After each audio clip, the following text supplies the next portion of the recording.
Starting in the top of the first, Mason Gregg flies a ball out to center field, and Jack McCurdy nearly makes an incredible catch, but Cambridge gets their leadoff man on. Now with the bases loaded for Tyler Harrell, he hits a ground ball that gets past second base and scores the first run of the game.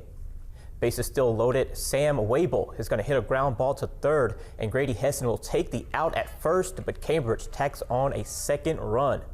But with 2 outs, Jenner Burge gets the strikeout looking to end the inning, but not before Cambridge puts up 3 runs in the first inning. Beverly Lowell looking to respond, and Easton Walker will single into right field to put 2 runners on. No one out for Kanan Bradford here, and he'll hit a little flare over second base, and that will load the bases, playing station to station. Now Wyatt Siley at the plate, he'll hit a ground ball to second, and Cambridge turns the double play, and the first run does score for Beverly Lowell. Now with a runner on third, this pass ball would result in the second run of the inning for BL, and they would go on to win 9-5 and force Game 2 for the Region 4 championship.